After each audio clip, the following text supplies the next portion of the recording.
Speaking of Cults podcast is presented solely for general informational, educational, and entertainment purposes. The use of information on this podcast or materials linked from it is at the user's own risk. The views, information, or opinions expressed by the host and guests are solely those of the individuals involved and do not constitute medical or other professional advice.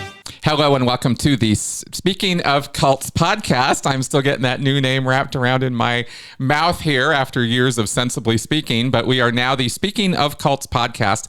Welcome to the show. And as you can see, I am joined this week by someone I am very happy to be talking with. This is Dr. Jessica Schleider. She is the founding director, and I'm reading this to make sure I get it right, of the Lab for Scalable Mental Health. And she is a Harvard-trained clinical psychologist. Dr. Schleider, welcome to my show. Thank you so much. I'm really happy to be here. Yeah, thank you. Thank you very much for this. Now, you have just put out a new book called Little Treatments, Big Effects, How to Build Meaningful Moments That Can Transform Your Mental Health. And in looking over this book, you were kindly sent me a copy, and I got to go through it. I am impressed and happy to have you here to talk about some of the problems and issues with mental health treatment these days, and your academically peer-reviewed studies of how we might actually be able to do something about this in shorter bursts, not longer. You know, let's get everybody onto 12 years of psychoanalysis. That's obviously the solution to the big problem of mental health these days. Maybe not. Maybe you have some other ideas, and I am intrigued by them. And I think all of this goes hand in hand with what I talk about all the time of cult recovery. Because talk about trauma and talk about things that people need to get past. And it's not necessarily that it creates mental health insanity in everybody who's ever part of a cult. That's not the point.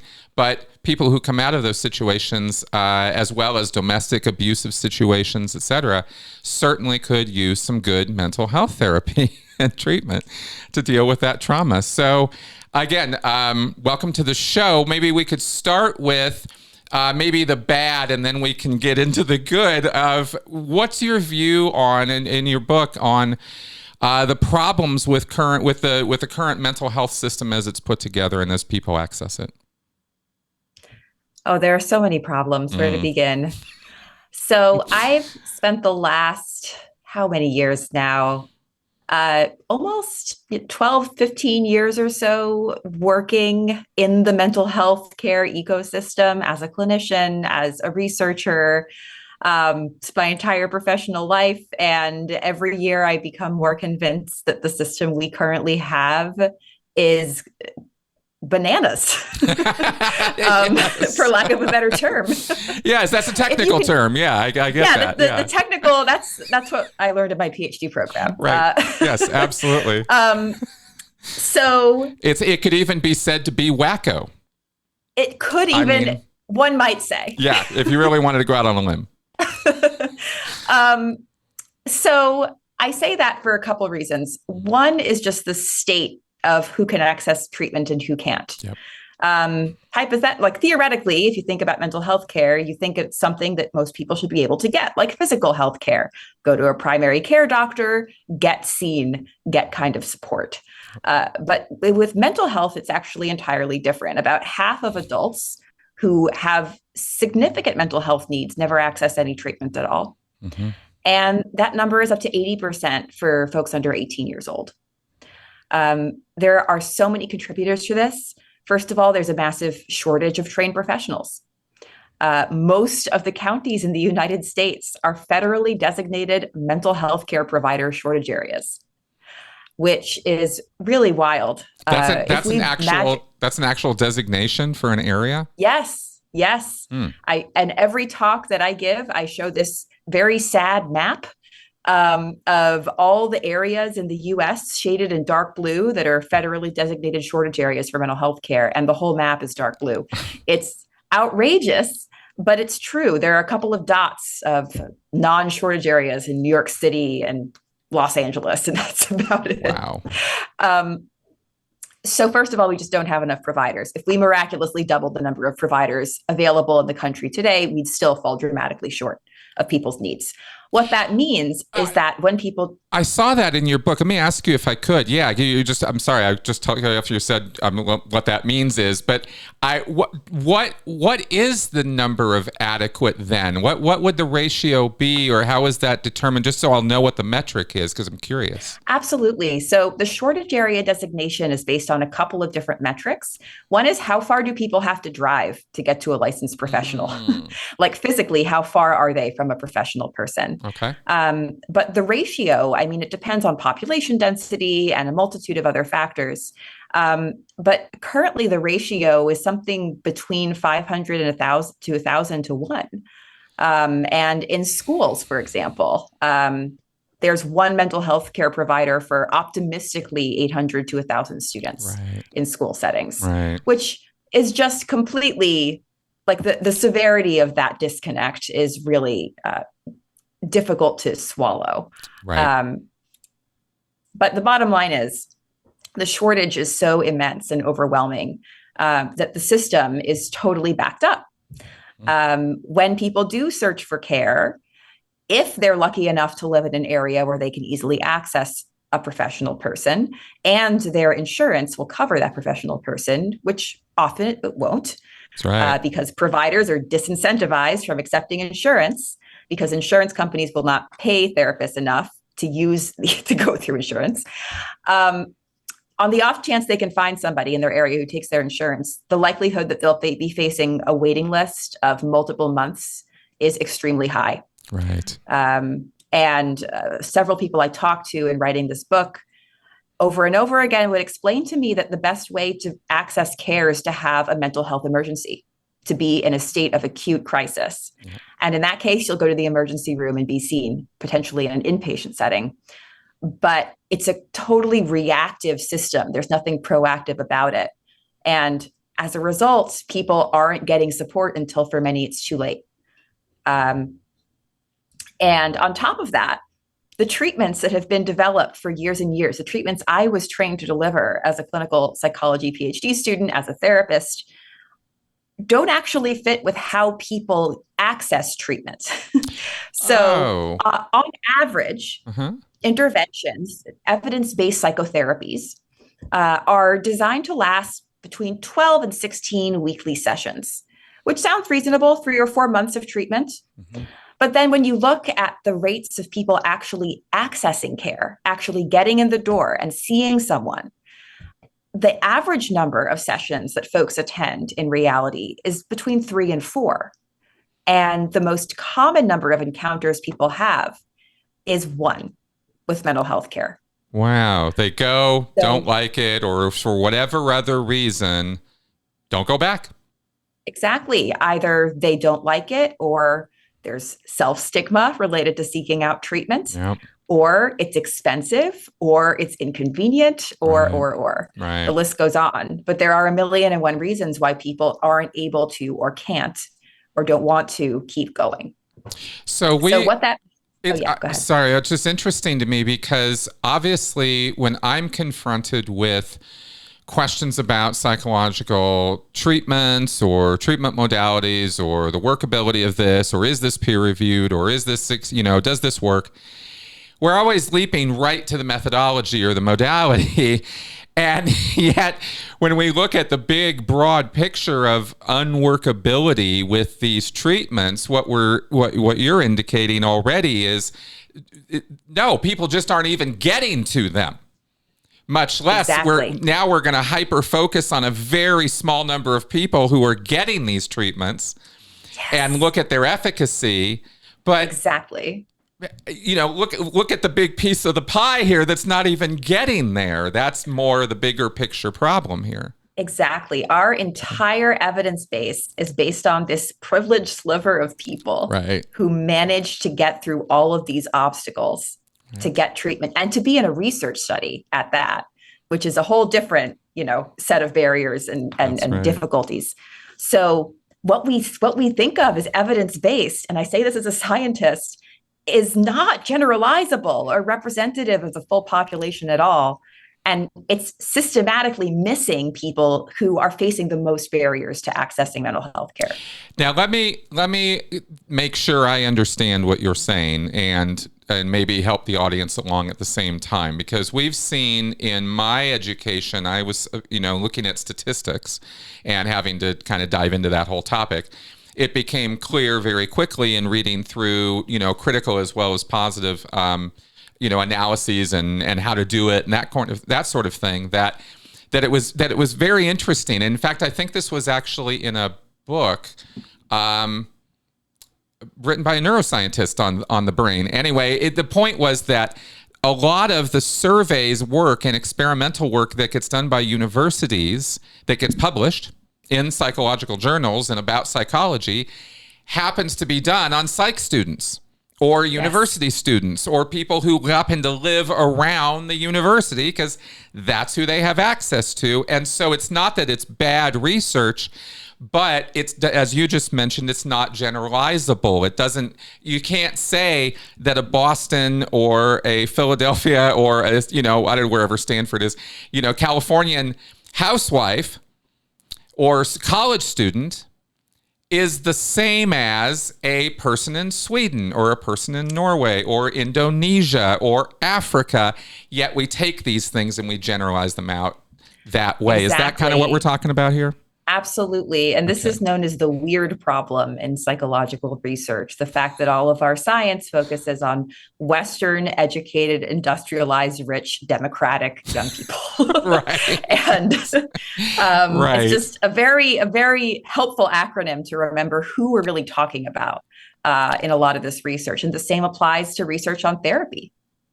Right. Yeah, because it's what's accessible or who can access it most easily. Right. And I mean, I've always said I've lucked out in terms of my therapy because I've only needed to go to a couple people before I found, good therapists. In the ex-cult world, that can be even more difficult sometimes. But for me, it hasn't been that big of an issue. But I've always considered myself very lucky in this, and I'm always frustrated. Sometimes teeth gnashingly so at the stories of people that I've interviewed or helped who excuse me, can't find a good therapist or can't afford it, etc. Exactly. It comes up over and over again. Even among clinical psychologists, among my colleagues, when we experience mental health problems and we need to find somebody, often we can't. And if we can't, then who exactly can? Exactly. What does that say about the state of things? Right. Exactly. It's, okay. So we have there, what we're talking about there is not someone's fault. It's not some dude or some woman somewhere, arbitrarily making it this way.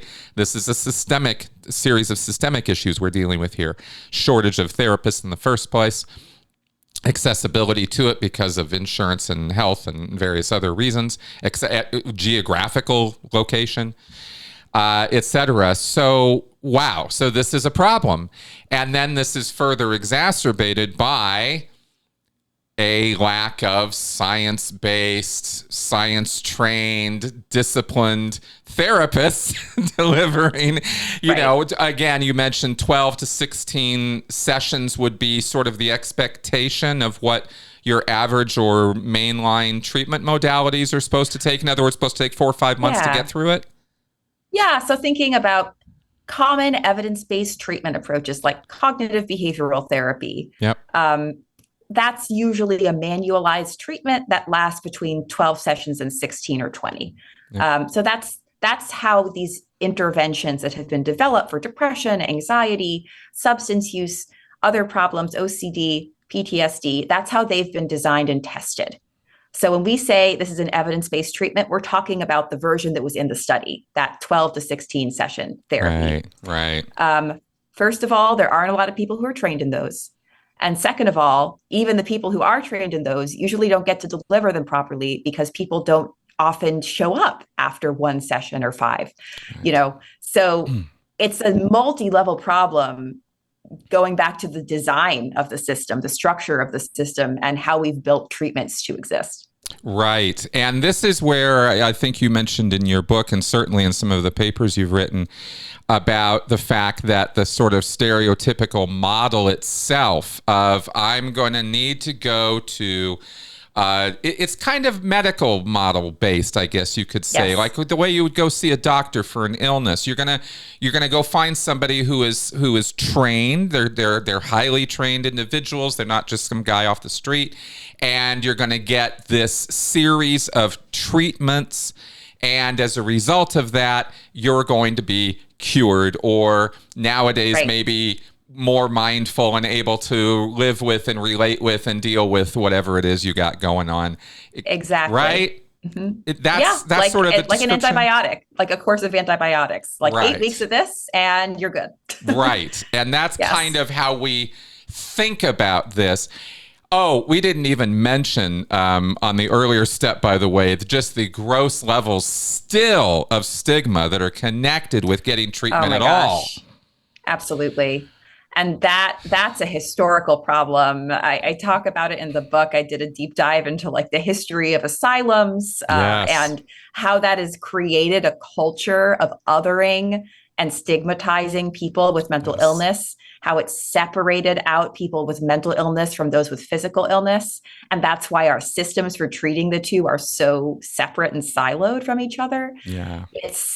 It's a really, it goes deep, this set of problems, and it can be overwhelming. Yeah, I tell you, it's true. It was a great section of your book on the history of that.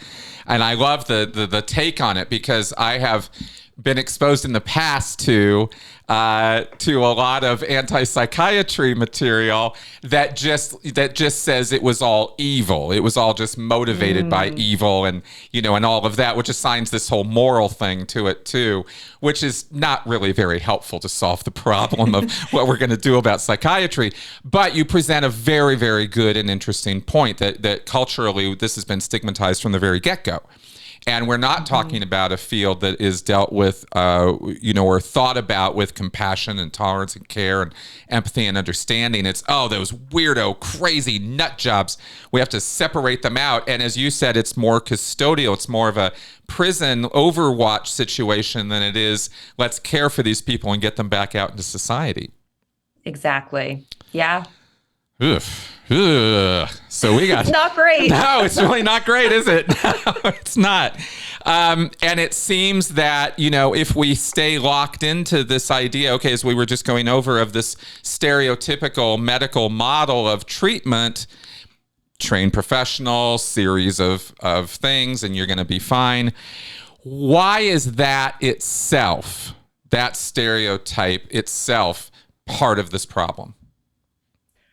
I think it's part of the problem in multiple ways. First of all, it's locking us into one set of assumptions and one way of thinking about how we can help people with mental health problems. So it's constraining what we can imagine in terms of the different solutions to this huge problem that we're facing of lack of access and the inability of current treatments to meet people where they're at. Second of all, mental health difficulties they don't respond to antibiotics. Like, they're not the same. Right. It's a very different, it's a more human experience. They fluctuate over the course of somebody's lifetime. Experiencing a mental health problem now means you may recover in the future and you may struggle again later. Like, there's no sort of one multi-week intervention that's going to solve all of life's struggles. So we've isolated the treatments that we can give people into these individual periods of time where we expect everything to get better forever, rather than creating a system where people can fluidly and flexibly seek out support as needed when they want support in the context where they're actually looking for something at points of need. So the system really isn't set up to deal with how people actually genuinely struggle, which is in bursts at different points in their life for totally different reasons. And the therapists that have been trained today just aren't given tools to be able to deal with that. And the gatekeeping that goes on too around who's allowed to deliver interventions, where we only see trained professionals, trained mental health care providers as folks who are capable of helping, is also really constraining our ability to support folks at scale. In fact, the research, if you look at big meta-analyses of psychotherapy treatment effects, meta-analyses meaning combining all the randomized trials that have been done on psychotherapy and looking at all of them together to see statistically, do these things work? Mm-hmm. If you look at how much training the providers have had compared to how effective therapies are, there is almost no relation at all.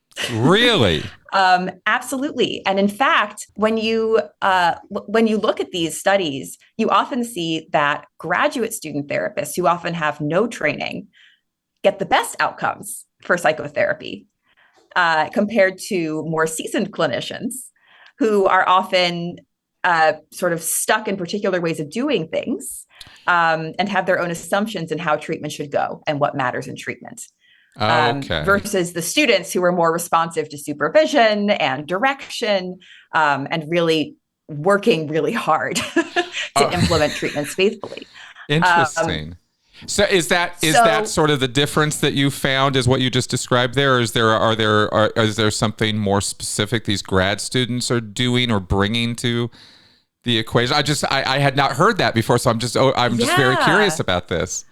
Yeah. So often you see the folks with less formal experience, less formal training, fewer years as a therapist, relying less on their assumptions about what's going to work and more on what is the sort of next step in the evidence-based treatment that they're using. Interesting. So relying less on intuition and more on what the steps are in front of them. But by the same token, there's a lot of research out there that peer supporters, people with no mental health care training whatsoever, can deliver simplified evidence-based treatments successfully. And we aren't taking advantage of that at all. So I think the historical assumptions about who has to deliver interventions, when and how they can be delivered, as in structured 16-week sessions versus as needed when problems arise, and how long they have to be in order for treatment to have something good that it can help people with. All of those assumptions have really led us down this really restrictive path of how therapy can be supportive to people. Yeah, absolutely. How interesting. And let me be clear with the audience, just in case this term might be a little confusing. When she says interventions, we're not talking about cult interventions. And I know that we're just crossing fields with that same word. Obviously, we're talking about mental health interventions, which, treatment, going and getting some help from a therapist is what we're talking about there. And I do consultation with people from my experience and from education and guidance with people in a post-cult experience or a post-coercive situation. And I've always gone to great lengths every time I bring this up to say, I am not a licensed therapist. I am not doing therapy. I'm not a counselor. This is not psychological counseling or therapy you're going to get from me. I always go out of my way to say that, to differentiate, make it clear, because of those lines in the sand between licensed therapy that is overseen by regulatory bodies and life coaches, which I don't want to, fall into that pit of, I'm a really good life coach. I'm not there for that either. I'm not your motivational speaker, right? I educate, I inform, and I listen, and I try to understand, and that's it. That's what I'm doing. And it really is helpful to people in really significant ways just to do that. I know it is. And it's wonderful work to do. But it does stop short of trying to go into any sort of treatment modalities I'm aware of, or therapeutic interventions, right? Well, yes. And it's so difficult to draw a clear line between these things. It is, isn't because it? so many things can be therapeutic that aren't therapy. Right. And so many of the skills that are taught in cognitive behavioral therapy are just life skills. And so teaching a skill from cognitive behavioral therapy, like how to talk back to negative thoughts that are automatic in your head, that's a skill that's you don't need a PhD to teach that skill or to understand its usefulness. But it can still be helpful when delivered by a non-professional or a professional. So certainly it's important to be clear about whether you're licensed or not, whether you're under a regulatory body or not, what you can and can't provide in terms of long-term support. But discounting the ability of peers to be supportive and useful in ways that are tangible and lasting, I think has been to the mental health care profession's detriment. And yeah, I think it's a lot to do with guild wars and protecting professional scope and all of this. But at the end of the day, there's never going to be enough psychologists for everyone who wants one, enough psychiatrists for everyone who needs one. So why not lean into these non-traditional ways of expanding the scope of what we can offer? Well, that's very sensible. When you look at it from a project manager sort of resource management position, it becomes inevitable. I mean, and this is why I think not only for tradition's sake or because it's kind of always been that way sake, but because it continues to be necessary. This is why we see parents, counselors, teachers, ministers, Uncle Joe fill in for these faux therapist roles in people's lives because they just don't have any trained professionals or people to go see that they can have access to. And so That's all right. these other, and unfortunately on the really negative societal end of this, we also see an awful lot of this function being offloaded on our law enforcement officials and police, right? Who are not that. They're a whole different function of the societal ladder, right? And so, but when that whole functions is just left to literally lay on the street, then it ends up becoming law enforcement's problem. And that's not optimum because they're not trained for that. They're trained for a whole different set of skills. Anyway, it's kind of a big mess. Now, that all means... It's problems on problems. It's problems on problems. That's right. Wheels and wheels.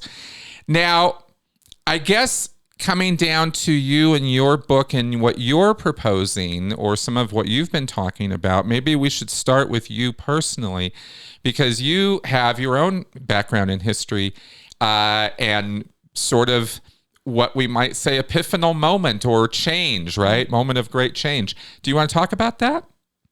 Sure. So before I professionally went into clinical psychology, I had already been very well acquainted with the field in general, but on the other side of things as a patient. Around age 12, I developed really quickly and really severely an eating disorder, anorexia, that became pretty much my entire life for a while there. I was in and out of every level of treatment you could imagine. From intensive programs in hospitals and day treatment centers to outpatient centers for a very long time.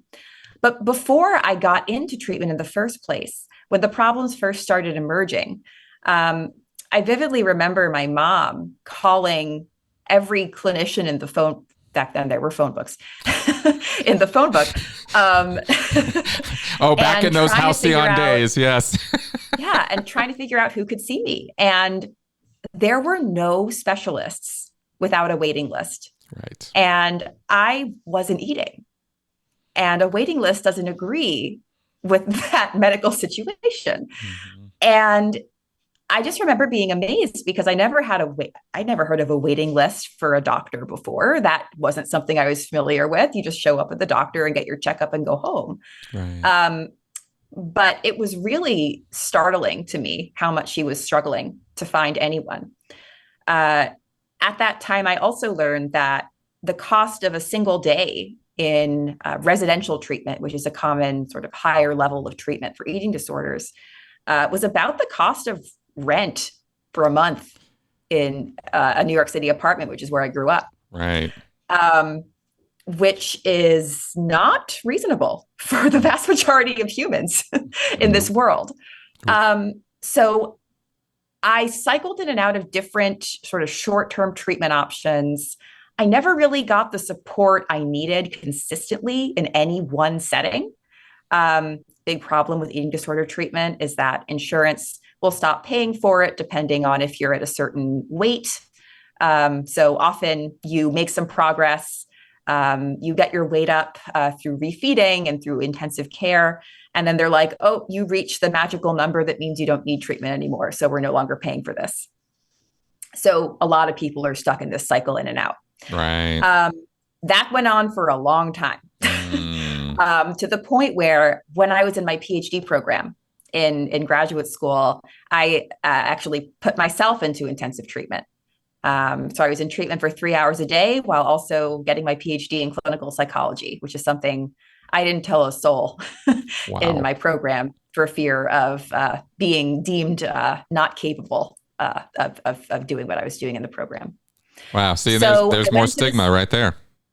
I know. Even while you're training to be in the field.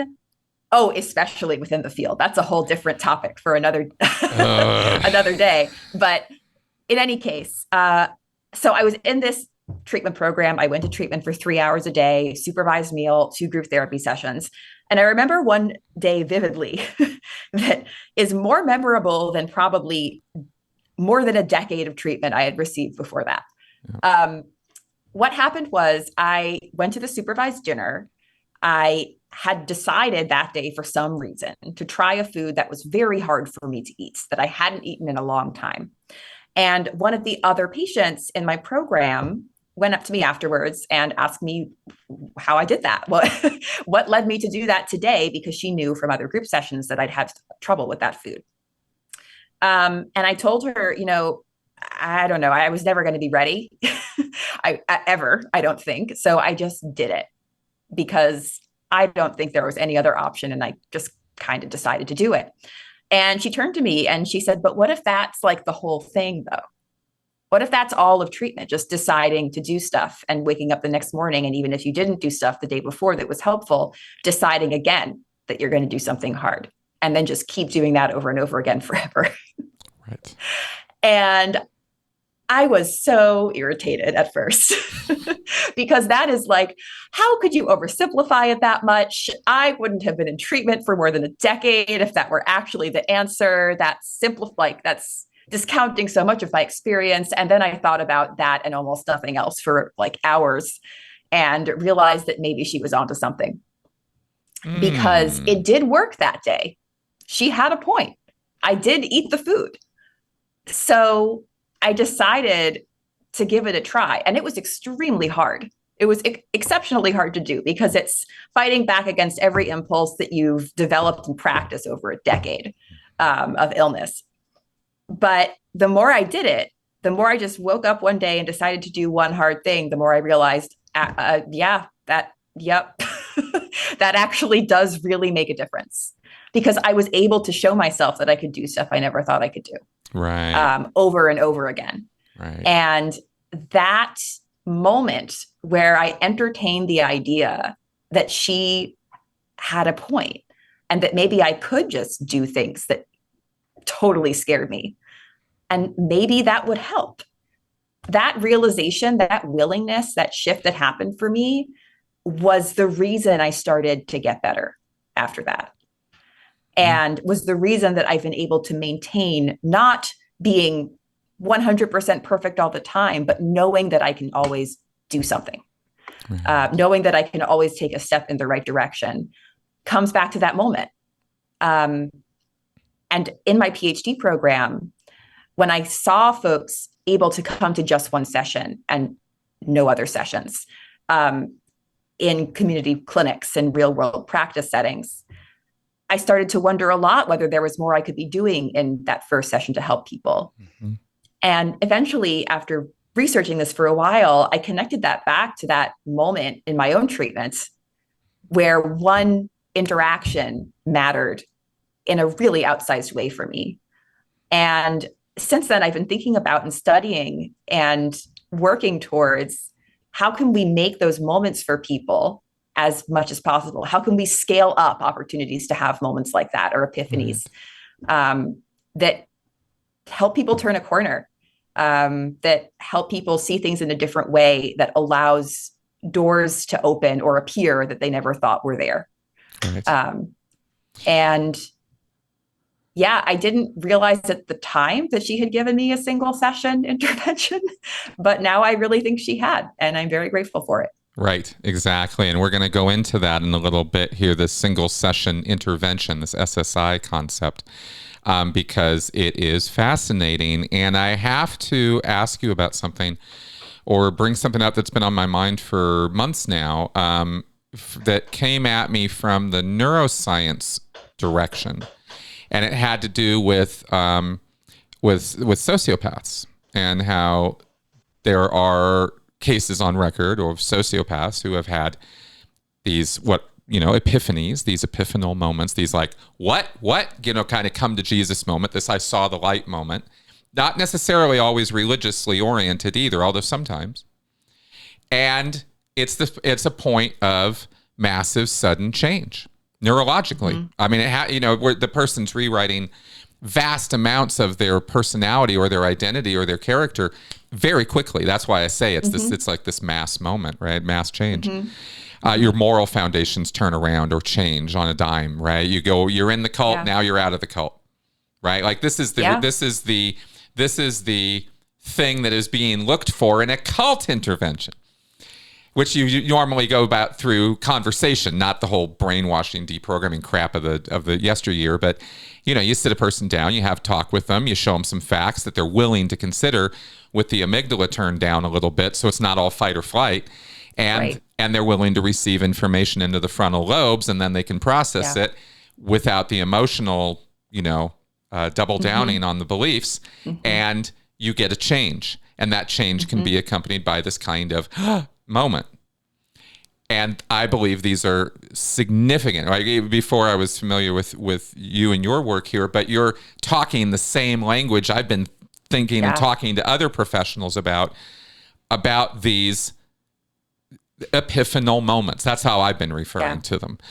It seems there's power there. And you mentioned in one of your writings how teaching neuroplasticity and the single session mindset to teens can help them work through anxiety and depression. This was the subject of one of your studies.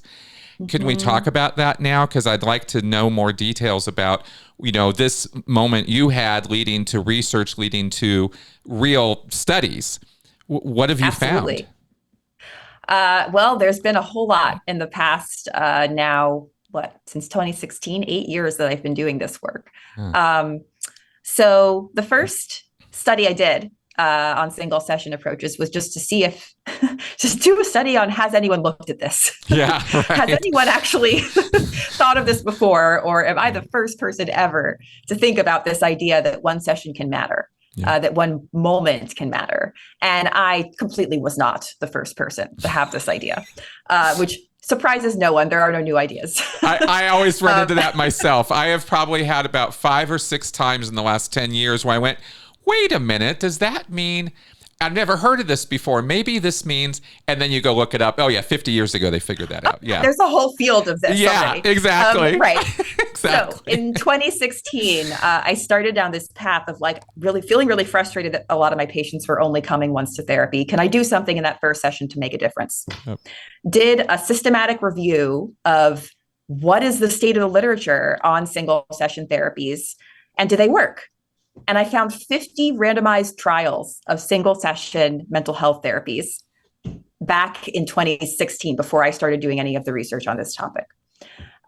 There were actually across all these randomized trials, my advisor then and I, who had spent his career studying 16 session psychotherapies on average, full-length psychotherapies, we were able to compare what is the effectiveness of a single session therapy for things like anxiety, behavior problems, depression in young people, because that's who I was focused on, under 18, versus a full-length course of therapy for those same problems. Mm-hmm. And when we graphed it, we found that the overall effects for both of those categories were really similar, like frighteningly similar, like almost the same. And you wonder, how does that make any sense? Now, let me ask you real quick. When compared to the control group of no therapy, there was a difference, though. Yes. So this is single session interventions compared to Yeah. no treatment controls, Yeah. versus full-length therapy compared to no There treatment we controls. go. Okay. Those differences were almost the same.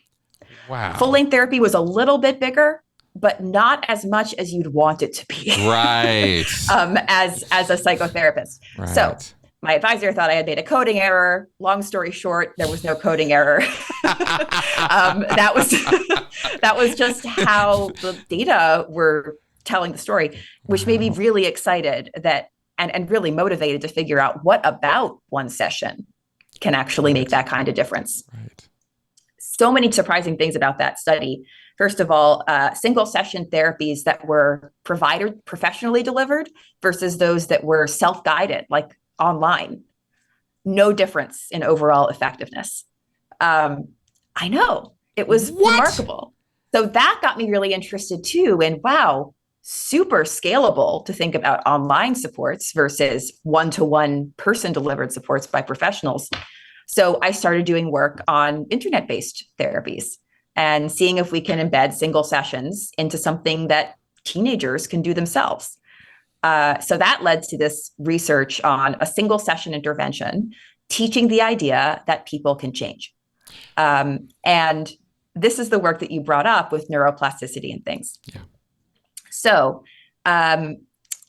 the single session intervention, this is based on research out of Stanford University from Carol Dweck on this idea of growth mindset.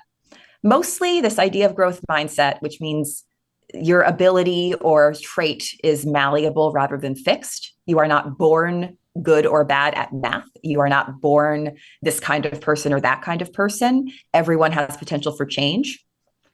That's the idea that I brought into this therapy, this single session therapy for teens with anxiety and depression.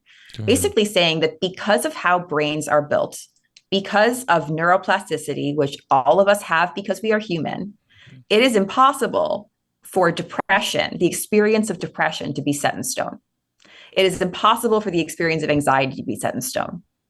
Our brains are built for change and respond to our environments and what we do and how we cope with different stressors. So we can actually shift how our brain responds to stress. And that can lead to differences in symptoms of anxiety and depression, right? So what you do can shape how you feel, the trajectory of your symptoms and your struggles. You are not a depressed person inherently. That's something that can be changed. Right. Which for teenagers is often a new concept. A lot of them really enjoy learning about the science and not being told, I'm an adult, I know how to cope, but rather being told, here's some science, draw your own conclusions about what's going to help for you. Right. So they're elevated and empowered in that way. And that's what they learn in this single session self-guided program that lasts about 20 minutes. They hear stories from other teens who've used this idea of neuroplasticity and how people can change to get through stressors and struggles in their lives. They write advice to other teens who are struggling with depression and anxiety to be helpers themselves and explain the concepts they just learned to other people. And this single session program that's totally no therapist involved, self-guided, completable on any internet-equipped device, I ran it through a randomized trial, compared it to another single session activity that was kind of non-specific, non-directive, just telling people that sharing feelings is good and you should do it. Designed to mimic kind of supportive counseling. Compared to that, the single session intervention led to significant reductions in teens' depression and anxiety symptoms over 9 months. So this 20-minute program had effects that lasted 3/4 of a year. Nice. And this was a trial of 96 teens. Of course, we wanted to do it on a bigger scale. We've since, in our lab, we've conducted randomized trials of different kinds of computerized and non-professionally delivered single session therapies to tens of thousands of teens across the US and in other countries. And a lot of them are free and available online for anyone to use. Wow. And we consistently find that they can actually do something. And it all comes back to this idea that, empowering people to realize not just that change is possible, but how it's possible, and giving them the scientific explanation for that can be a really powerful turning point in people's recovery trajectories. Not that it's going to replace other forms of therapy, of course not, But what I say about single session programs is that they're capable of filling these gaps that traditional psychotherapies weren't built to. They weren't supposed to fill them. They were built for a different context in a different subset of the population who can access care. Right. So I do think they are an important missing piece, these single session approaches to filling in what our mental health care system can't address right now. Oh, I could not agree more. And it covers a few things I've got to ask you about or comment on here. First off, there's a psychoeducation component here, right? You're teaching somebody something. You're not just, tell me about your problems. Okay, listening to it. Okay, good, we're done. Bye. It's let me tell you something about yourself you might not know right now, or let me remind you about something about yourself that is true for all human beings that you might want to know. That is psychoeducation, right? Because it's precisely. And that biggest thing I support in treatment of any kind is understand what the hell's happening. What is being done to you, even, right? And that doesn't mean you're sitting there analyzing your analyst. I just mean if you're going to get CBT or something, like find out what it is, right? Like find out what these things are. Find out a little bit about yourself. I classify this under critical thinking and emotional intelligence, and that these are key skill sets for anybody, any human to have, certainly ex-cult members, because it's lack of that knowledge that makes us susceptible to cult recruitment in the first place, to being deceived and is emotional manipulation. So I think that education component is crucial to this. But I have to ask now, so it's almost, it almost sounds like what you're suggesting is, okay, look, if we do this 20-minute thing where we simply let people know, especially kids or teens, hey, look, something can be done about it. It's like you can change. It's not a set in stone thing. You're not fixed for the rest of your life in this hellhole condition you feel you're stuck in right now. That's a real good message. That's a good message for anybody to hear, because it's absolutely true. But that alone seems to give a 9-month period of, okay, I can calm down a little bit now. Is that sort of the idea here? So it can provide some relief that we can statistically detect 9 months later. Okay. Will it cure all future mental health problems? Absolutely not. No, of course, not curative here. It's giving people a different path forward. Right. And the way we think of these interventions working is that they open up one possibility for somebody to take one action that's different, or respond one way to a stressor that's different than they would have otherwise. And that works out for them. And then they do it again. Okay. And then they do it again. Right. So it's not that all the change is happening in that single session. It's that it triggers a positive spiral, essentially, of cumulative change over time that can over practice and over realizing, wow, this is true for me. This can work. That's the change agent, right? Okay. But the single session intervention can offer that initial epiphany that is not the sum of all the change, but is the beginning of the change. Understood. So then when we talk about single session interventions or SSIs, we're not talking about a completion of treatment suggestion. We're talking about, well, here's an initial, and now this opens the door for us to now maybe move forward. So how is this different from what we were talking about before in terms of, you're committed to a 4-month program. It's going to take 16 of these SSIs before you're done, or that's not the model here. So how is this different That's not the model. Yeah. So some folks who study single session approaches call this a one at a time approach to support, where treatment has no specified length. It is not long or short. It's just made up of moments that matter for you. And for some people, one moment will be the moment they need. And that will lead to the cascade of changes that will allow them to feel like they've gotten the support that they were looking for. For other people, maybe they'll engage with one single session intervention, and that'll open the door for them to consider longer term treatment if it's available to them. Or that will open the door to coping with a specific problem they have. But next month, Maybe they have another problem, so they can engage in another single session support. So there's no treatment dropout. There's no long or short treatment. There's just standalone opportunities to trigger change that's important to you. And that's a very different approach than we're going to commit to once weekly for this long, no matter what, with the assumption that if you don't complete the full course of treatment, nothing will happen. Right.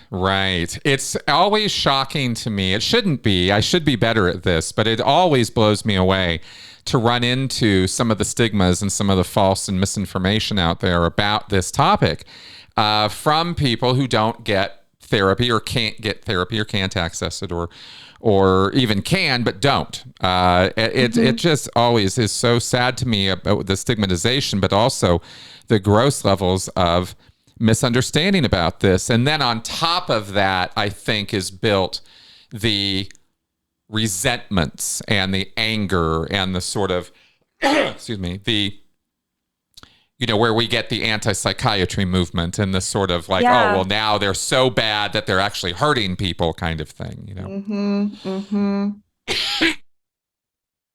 Yeah, a lot of people have had negative treatment experiences, and a history of negative treatment experiences predicts less treatment seeking, of course.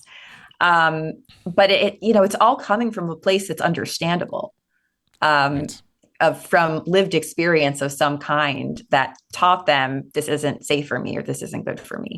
Exactly. So I understand where folks are coming from. And I think embracing a more flexible system that adjusts to people's needs when they see a want or a need for support, and allowing patients to take the lead on when support is needed and when it's not, rather than professionals, is just a very different model than the one that we're used to. Exactly. Well, speaking of that, there is another thing I'd like to ask you about that I was exposed to on my education, which is in the UK. Now this is going over into psychiatry. And you are a clinical psychologist, and I know that these are two different things. Yeah. And I'm actually asking about this for that reason. I wanted to ask you your take on what's happening over in the psychiatry land too, because there's some changes happening over there of a similar nature.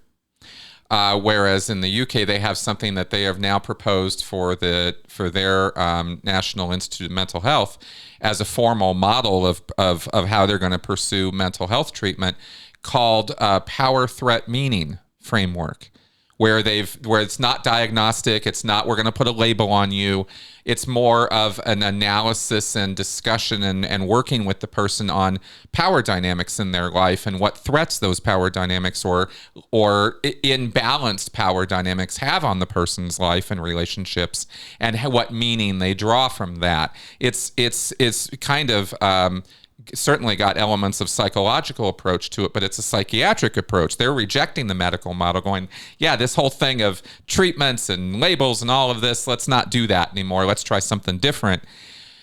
I can't help but think of what you're doing and what they're doing in the same kind of spectrum a little bit. What are your thoughts about that?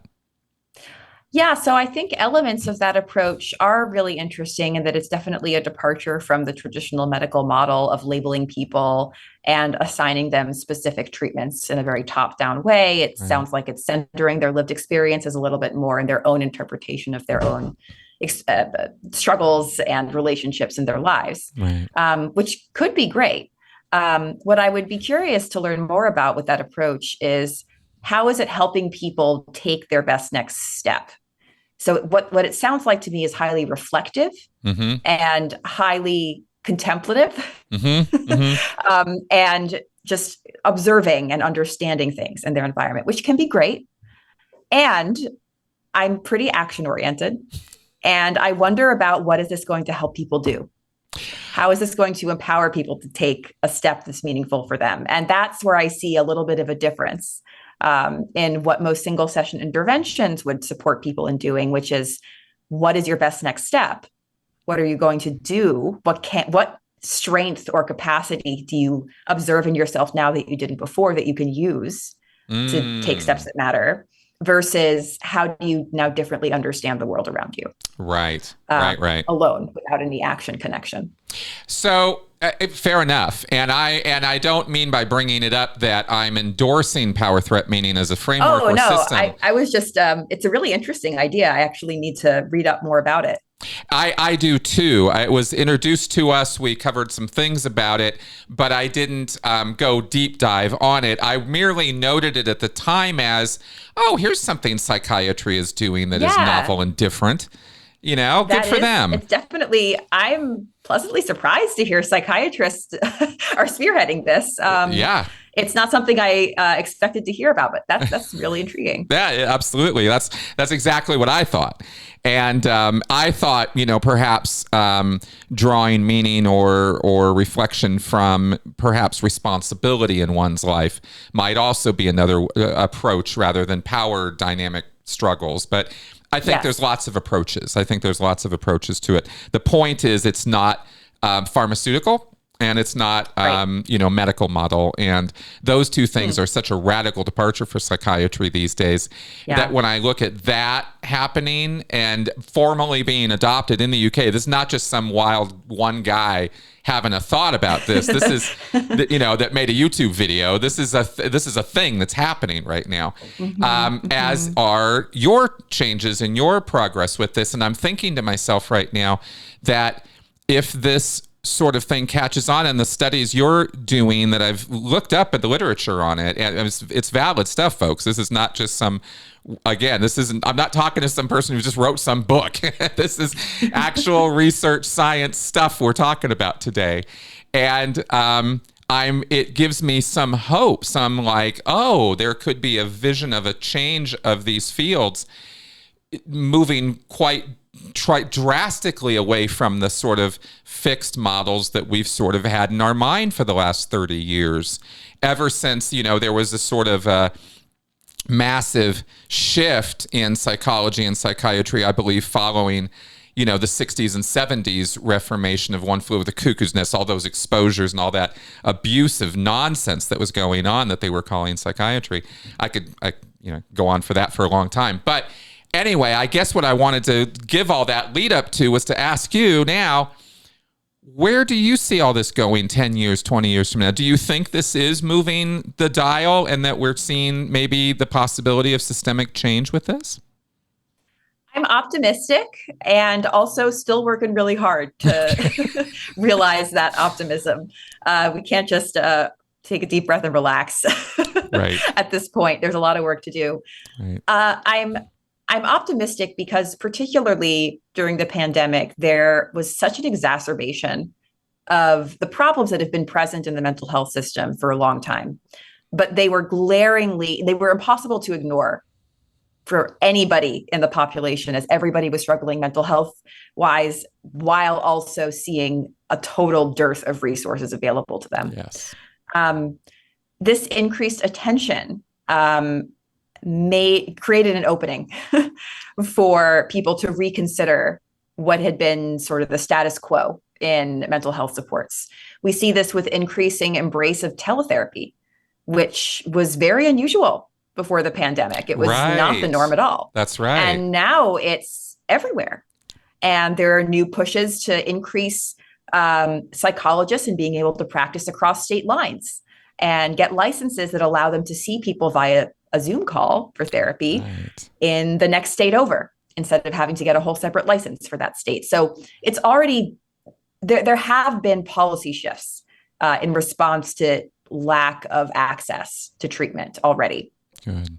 But what I think I'm even more excited about is the partnerships that my lab has been building and the work that we've been doing in collaboration with nonprofits, with state mental health agencies, with healthcare systems, who are all really trying to reckon and actually do something about the fact that they are seeing so many people fall through the cracks, and they don't want that to happen anymore.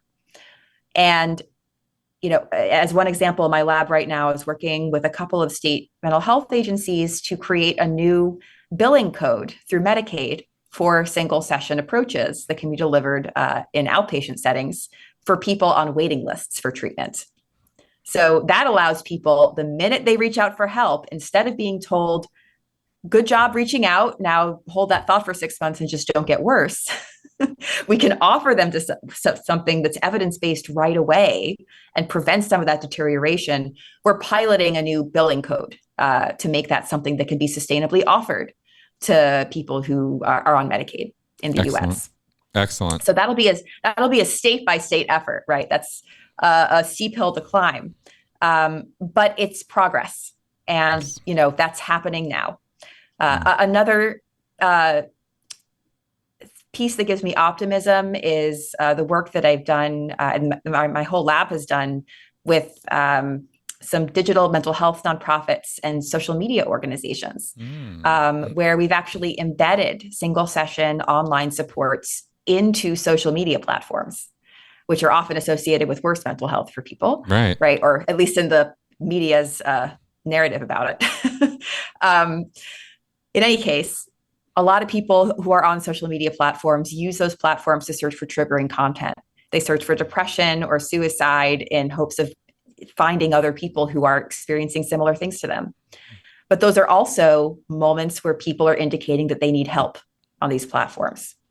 So what we've done in collaboration with an awesome nonprofit called Coco, which partners with social media companies to embed mental health supports directly into their platforms, we've programmed single session online supports to pop up right when people search for those kinds of things on social media platforms, so that we can offer support to people at points of need rather than waiting for them to navigate this impossible to navigate system and eventually find help. So single session interventions can be pushed into these gaps where there are no other supports, into moments where people could really use something, but that they aren't necessarily looking for it.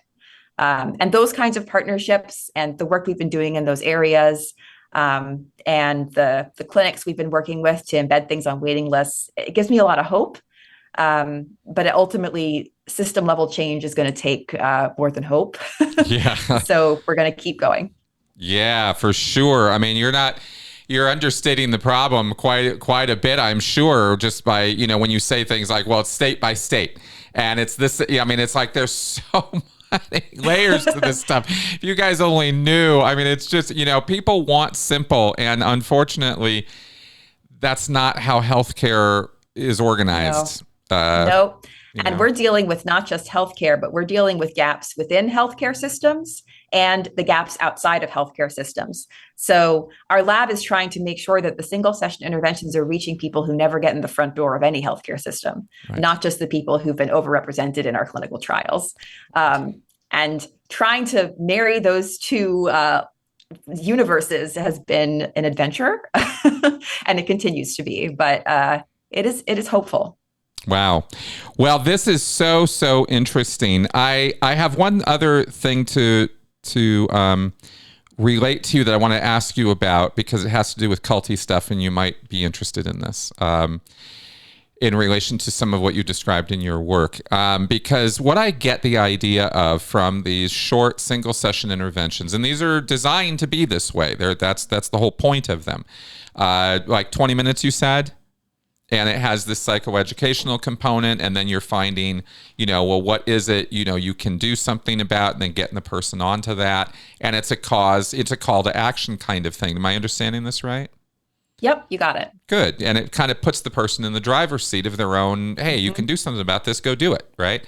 And that's awesome. That is an awesome message. But I can't help thinking to myself right now that it's interesting how similar buttons are pushed. This is how I'm gonna try to frame this in a very different way, because I'm not connecting these two things at all. They're very different. I think I know what you're gonna say, and I agree already. Right? But when you do cult recruitment, right? These are the buttons you're pushing. Is you have somebody walk in the door who is positive some emotional need they have isn't being fulfilled, and there's nothing they can do about it. But here they are thinking possibly something, maybe they have some secret, one weird trick or something they're going to show me, right? And it's going to work. And the mere hope that, because they have to reveal what that hidden emotional need is, it's usually a secret. 100%. Right? They do so.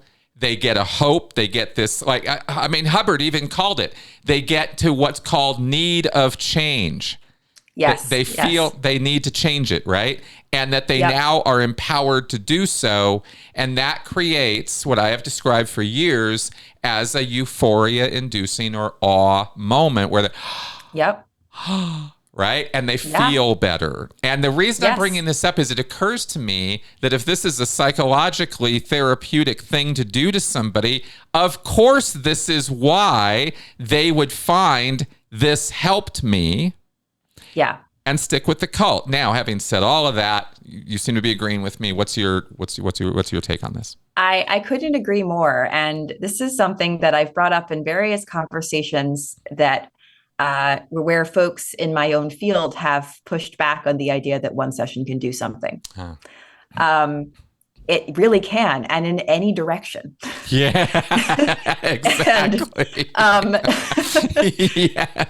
Moments can matter for a lot of different reasons. They don't always have to be for good reasons. Yes. They can be driving people towards that state of hopefulness that drives behavior change. Theories of behavior change, self-determination theory, for example, super well-validated social psych theory of how behavior change happens. If you can meet somebody's basic psychological needs for a sense of autonomy, a sense of competency, and a sense of feeling related to others, then you're going to put them in a position where they can change their behavior. What they change their behavior to work towards is the key question, right? Yes. That can be driving someone's behavior towards a really unhelpful path or driving their behavior towards something that's going to be useful for them. Yes. So it is entirely true that the same psychological principles that you're describing as recruitment tactics can be used therapeutically, right? Because they're activating the same mechanisms, but for different reasons. Thank you. So that's something I often bring up when I explain to people who are like, but can this do anything? Oh yes, it can absolutely do something. Yep. And here's an example of how it's doing something all the time. That's right. That's right. And this is see, it's so funny because, like I say, truth, information, it's always context specific. You can use the same brain mechanisms for pleasure or for pain. You can drive somebody to do good. You can drive somebody to do bad. They can drive themselves to do good. They can drive themselves to do bad. But how it happens, same mechanisms, right? It's the context that drives them one way or the other. If they're in a Scientology recruitment space,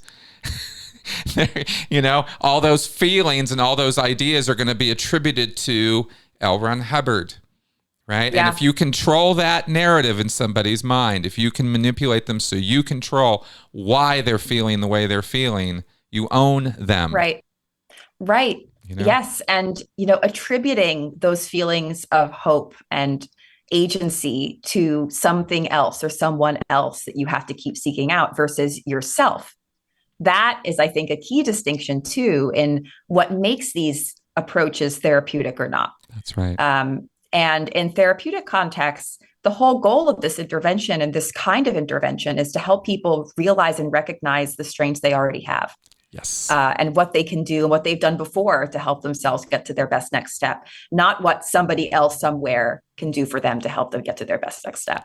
So same mechanisms, very different context for sure. Big time. And that's the number one reason why I wanted to talk to you today is because all of your work actually is, it has other corollaries, Yeah, absolutely. Which is really cool to see for the likes of me, because I've been thinking about this stuff, like I said, for quite a while now. And I've even, I've coined, you have these epiphanal moments, but you can also, you just described it. You literally just described it without us talking about it at all.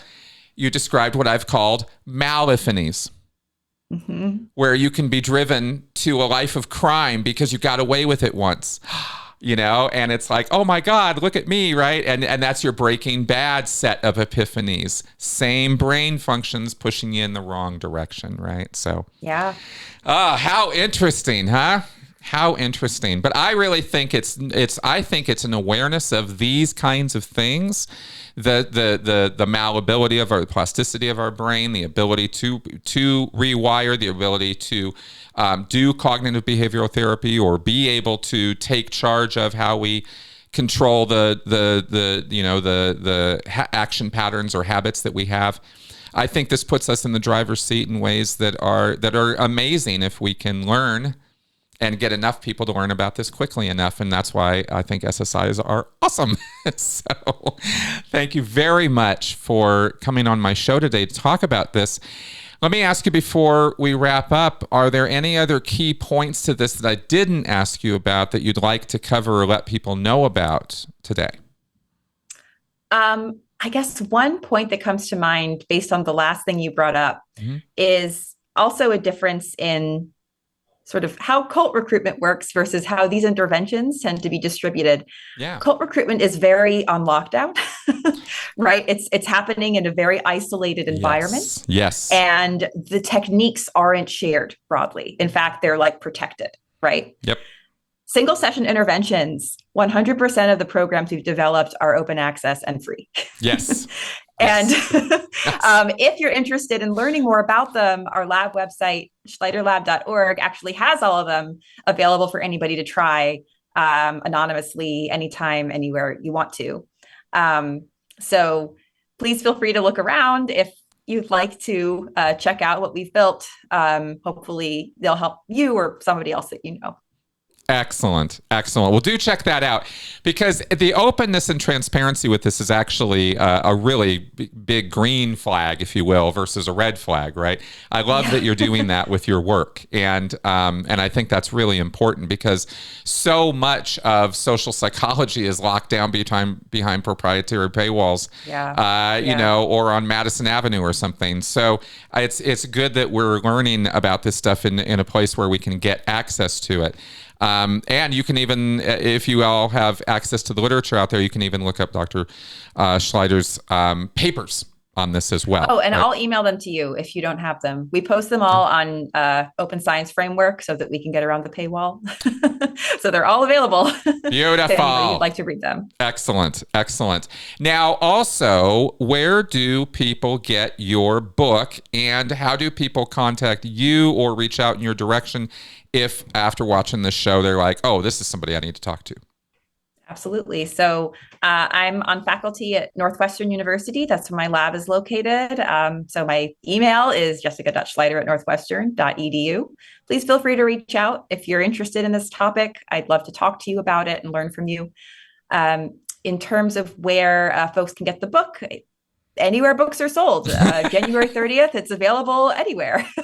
Amazon, Google Little Treatments, Big Effects, and it'll probably pop up pretty highly. But yeah, I hope you get it and enjoy it. Yes, absolutely. I really do recommend this book. I think if you've enjoyed this conversation, you'll love the book. It's very easy to read, and it is interesting stuff. Again, Little Treatments, Big Effects, How to Build Meaningful Moments That Can Transform Your Mental Health. Dr. Schleider, thank you again for appearing on my podcast. I really appreciate it, and for giving me your time today and sharing your work. My pleasure. Thanks for having me. All right. All right, folks out there. Yes, I'm talking to you now. If you have not subscribed to the show, please do so. And if you would like to support the show, please do so. You can find links to that in the description section below.